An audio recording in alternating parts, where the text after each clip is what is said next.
Hey everyone, this is Bobo from the Mari server. I'm here to do a video on what to do and what not to do for Girgashiy daily raids. I felt that this video might be useful to new players and even frequent players because I guarantee you these little tips and tricks will make the party run much more smoother. Now the first thing is, if you're a party leader, be sure to do a ready check because you don't know if people are going to be AFK or if they're going to do a daily where they're not supposed to get hit by the staff. It's important that they know when you're going to enter so that way they're ready. If you're doing that daily, be sure to mount on a pet so that way you can dash and dodge that first swing. As you can see, there was no ready check here, but it's okay, I was already kind of ready. Also, if you're doing this daily, be sure to keep your distance so that way you don't get hit by the staff, but you don't want to keep your distance for the entire mission. Because if you do that, he's going to eventually jump to you, and that's going to be a really huge inconvenience for the entire party.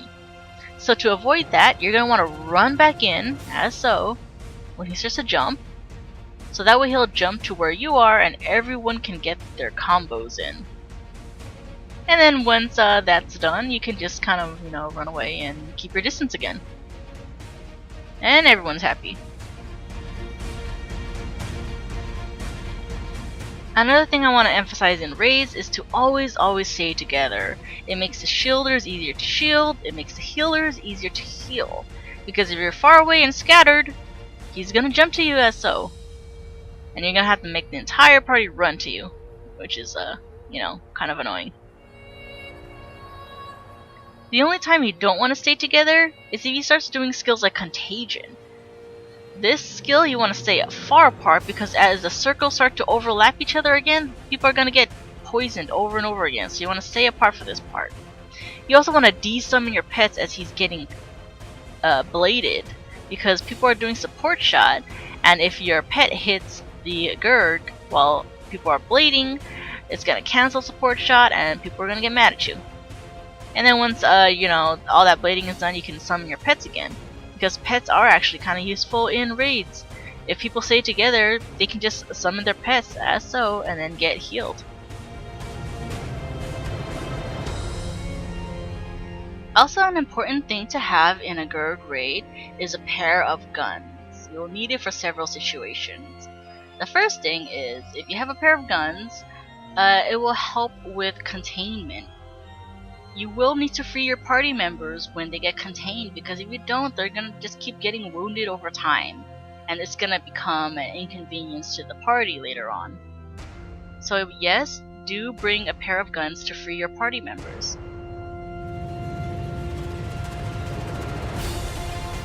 Another thing to bring is wound remedy potions because people will get wounded and you can't rely on the healer to heal everybody's wounds.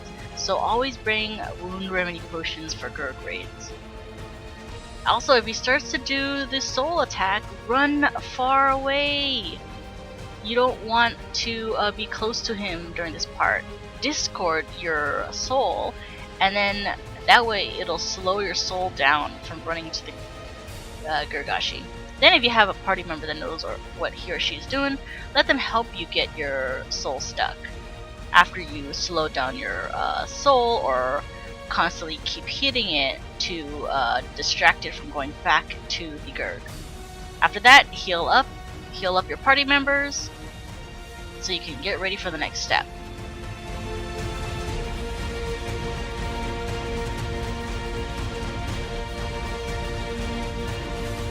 Also keep a good distance from other players when you're running far away during this part, because if you're close to other players, it'll make it easier for you to do splash damage to other souls. If you're far away and you're on your own, it makes it easier for you to just do what you need to do to get your soul stuck or slowed without having to do any splash damage to other souls.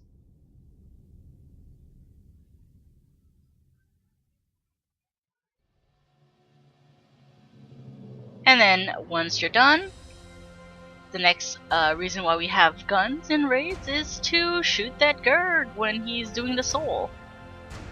This will help bring down the purple bar much more quicker.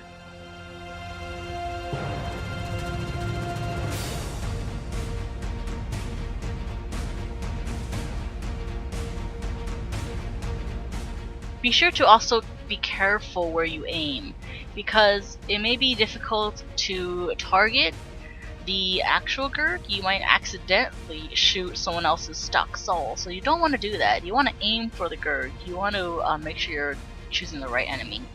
And then once you have a successful raid, be sure to be courteous to other players that need the shard for their daily. If you don't need the shard, leave it on the floor so that way another player can pick it up.